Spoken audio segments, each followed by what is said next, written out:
de este año 2021. Buenas tardes, bienvenido. Buenas tardes, ¿cómo estás? Bien, dentro del sector de los trabajadores se han hecho muchas propuestas y muchas quejas a lo largo del 2020 y realmente desde 2019 a la fecha el valor del trabajo prácticamente se perdió, lo que tiene que ver con el valor del salario está disminuido a casi nada. Y quisiera saber, entre lo que ustedes han estado revisando dentro de la administración pública con las escalas y cómo se ha estado manejando el tema del salario por parte del Ejecutivo Nacional, ¿cuáles son las expectativas que ustedes tienen y las propuestas que le harían al Ejecutivo Nacional en una situación como la que atraviesa Venezuela de una hiperinflación que no logra ser contenida? Sí, bueno, en primer lugar agradecido.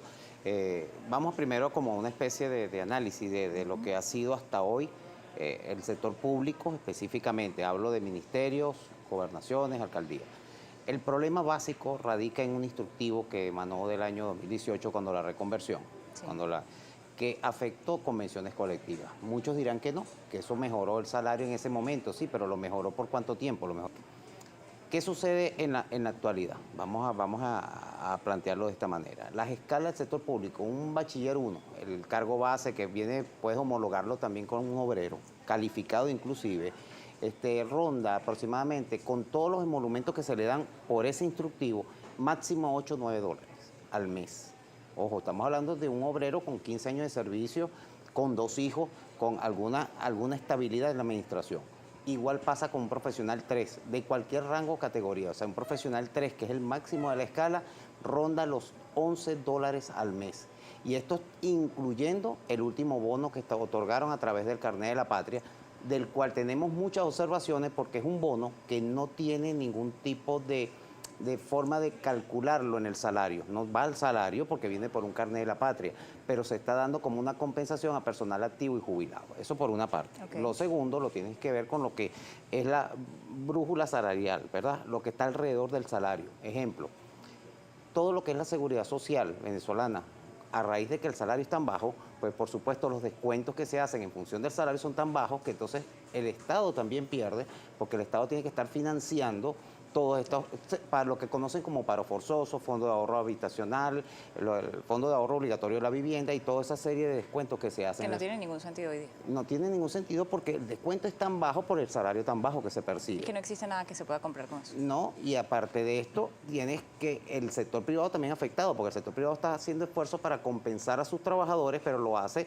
a veces con divisas, con moneda fuerte, etcétera, pero fuera del salario, fuera de lo que es el cálculo salarial. Bajo la política de bonificación. De bonificaciones. Y después tienes el tema de los HCM, el tema salud. Yo creo que es el más grave y es el tema que está afectando. Mira, es un organismo básico, un organismo ministerio, una cobertura de HCM, para que nos entienda la gente, es de 1 millón de bolívares. Y un servicio funerario ronda los 500, 600 mil bolívares. Y me dicen, no, en algunos casos se habla con el jefe de personal y el jefe de personal habilita para que hagan el servicio funerario de la persona. Menos de $1. Ajá, pero yo pregunto, ¿y es que acaso el muerto espera? Entonces, ese tipo de cosas nos llevan a una reflexión. En este momento el país puede suscribir convenciones colectivas en el sector público para 3 millones de personas y 1 millón de jubilados. Puedes pagarla, puedes cumplir con el pago de esto. ¿Tiene algún sentido anclarse a una convención colectiva que generalmente duran 2 años cuando los beneficios se pierden a la semana? Esa es la coincidencia que tenemos como federación. Hemos venido discutiendo este tema y creemos que este no es el mejor momento. O sea, el tema de discusión de convenciones colectivas, actas, convenios, lo que sea, hay que dejarlo de lado y ir a la base. La CEPAL, que es el organismo regional que viene dándonos, vamos a decir, hacer los informes y hacer los estudios de cada país, viene diciendo en un marco global de la región, no el Banco Mundial, hablo de la CEPAL, hablo de la región. Está diciendo, señores, en los países de ingreso medio, ejemplo Venezuela, es necesario invertir por lo menos el 2% del Producto Interno Bruto. En este caso, en el caso venezolano y el caso de la región, de los países similares al nuestro, es necesario invertir la propuesta de la CEPAL de 210 dólares, que estos son para ellos, quienes devengan menos de 3 líneas de pobreza, o sea, menos de 500 dólares, en Venezuela es absolutamente casi todo el mundo, los que devengan menos de eso están en estado de pobreza, necesitan recibir para compensar la pandemia, esta baja producción, el turismo afectado, el comercio entre los países, es necesario mantener a la gente al menos alimentada. Y para esto nosotros estamos proponiendo, y lo vamos a llevar a la Asamblea Nacional, y vamos a llevar al Ejecutivo Nacional y a donde tengamos que llevarlo, porque este planteamiento no es hecho por nosotros ni los cálculos, es hecho por un organismo de las Naciones Unidas a la cual el gobierno siempre está mencionando en cada una de sus locuciones financieras. También mencionan mucho dentro de la misma Central Bolivariana Socialista de Trabajadores que es mentira, que ningún trabajador vive de salario mínimo y que ningún trabajador tiene solo un empleo, sino que se tienen más empleos, que por lo tanto hay fondos para cubrirlo. Yo quisiera saber si en los cálculos que ustedes tienen eso efectivamente es así y si creen que está en condiciones la administración pública de honrar por lo menos esos $200 por persona. Me lo responde al regreso de la pausa, ya volvemos. Continuamos en Noticias Globovisión Economía. Estamos conversando con Antonio Suárez, representante de FEDEUNED, la Federación de Empleados Públicos. Le dejaba una consulta antes de irnos a la pausa y tienen que ver con aseguros, las cosas que asegura el Estado o los representantes del Gobierno Nacional y de la Central Bolivariana de Trabajadores, que dice ser la más grande del país. Ellos aseguran que nadie gana salario mínimo en Venezuela y que además las personas no viven de un solo empleo. Obligatoriamente tienes que tener más de un trabajo para poder subsistir, ni siquiera vivir en Venezuela. Yo quisiera saber cuál es el planteamiento que ustedes les pueden hacer, si consideran que esto es así, porque según lo que dice la Organización Internacional del Trabajo, el empleo debe ser digno, y eso mismo lo dice nuestra Constitución. Sí, en primer lugar yo diría que mayoritario ahorita sindicalmente no hay nadie. Yo creo que la informalidad y el rebusque es el que más afilia a trabajadores en este momento. Y en cuanto a tener 2 o 3 empleos, esa no debe ser la generalidad, esa debe ser la excepción.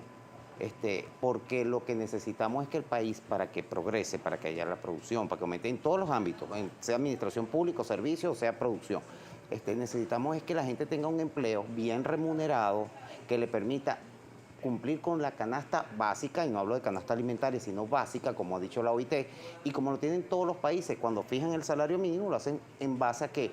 En base al costo de la canasta alimentaria y el costo de la canasta básica. No lo hacen al garete ni lo hacen como una medida, vamos a decir que, exacto. Entonces, ¿qué sucede en este caso?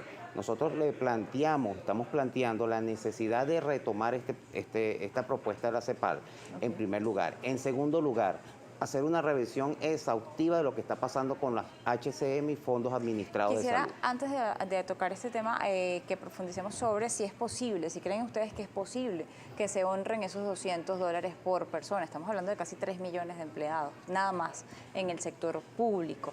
Y el hecho y los efectos dañinos que está teniendo para el país y para el futuro del país, el hecho de que la informalidad esté campante, lejos de la formalidad, porque se le siguen haciendo descuentos a todas las personas y eso va a impactar en el futuro para el pago de pensiones, sobre todo pensiones de la seguridad social, que es lo que te debería proteger de cara a la vejez después de haber trabajado y prestado un servicio a la nación. Sí. Al hacer esto y estar honrando un pago que no llega a nada, que no tiene ningún valor en el tiempo, que se diluye prácticamente, que no llega ni a un dólar mensual, ¿cómo puede quedar el futuro del país y lo que es la masa trabajadora? Por eso es necesario revisar el tema salario. Y que no es un tema demagógico de parte nuestra. ¿Por qué? Porque se está destruyendo el sistema de seguridad social venezolano, que se empezó a construir, pero cuentagotas por allá por los años 90, inicio del 2000, y que hoy día está totalmente pulverizado, como bien lo has dicho. ¿Pero por qué? Porque es muy poco el aporte que se hace. Cuando un trabajador reclama prestaciones sociales muy bajas, que lo liquidan y le dan unas prestaciones muy bajas, es porque tu salario está en base, se calculan esas prestaciones en base a un salario que es muy bajo. O sea, es una cadena, es un círculo vicioso y muy grave porque, bien lo has dicho, a futuro no estás haciendo sustentable la seguridad social. O sea, lo que son las pensiones que deben ser sagradas o son sagradas a nivel mundial, no están siendo en este momento. Mira, hay países donde las pensiones son las que en este momento de crisis, de pandemia, son las que están sustentando el sistema de los trabajadores, todo el sistema salarial de los trabajadores. Ejemplo, en Chile, ejemplo, Noruega. Entonces, ¿por qué no podemos nosotros sentarnos seriamente todos los sectores sindicales, todos los sectores, pero no excluidos, y no sentarnos en una mesa a escuchar qué nos va a decir el ministro X o Y o Z? No, ese discurso ya no lo queremos oír, porque si tú has fracasado en llevar adelante un sistema de seguridad social, has fracasado en hacer todo esto, mal puedes decirnos ahora que tú vas a hacer todas esas correcciones. ¿Creen ustedes que el Estado está en condiciones de pagar esos $200? Sí, porque eso es un estudio no solo hecho, no fue un asunto caprichoso, y diría que no solo es el Estado, o sea, no solamente es para el sector público, es para todo el sector laboral. Quienes estén por debajo de las 3 líneas de pobreza deben ser merecedores de este incremento, de este aporte. Este es un aporte coyuntural, no es estructural. ¿Qué está pasando en este momento con ese dinero que cada uno de nosotros como trabajadores de una administración formal estamos entregando a una cotización de un fondo habitacional para una vivienda que nunca vamos a poder comprar con ese dinero? ¿Qué está pasando con el dinero que me están devengando mensualmente para una seguridad social que no le va a pagar seguridad social a nadie, ni siquiera en el mes de julio?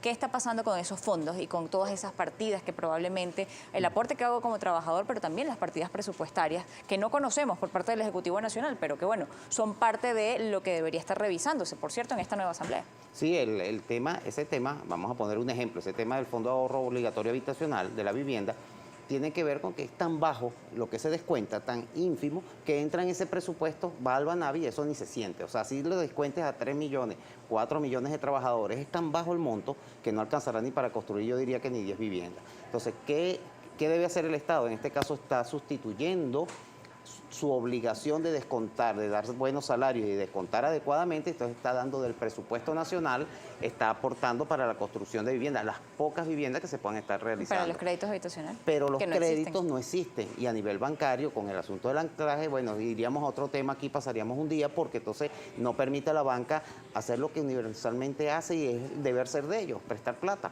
Entonces, estamos en una coyuntura muy difícil, y creemos que es momento de que también se abran las compuertas. Nosotros insistimos, vamos con el tema de salud para la Asamblea Nacional, vamos con el tema del salario, pero con el tema del salario con respaldo de la CEPAL, de la Organización Internacional del Trabajo, ¿verdad?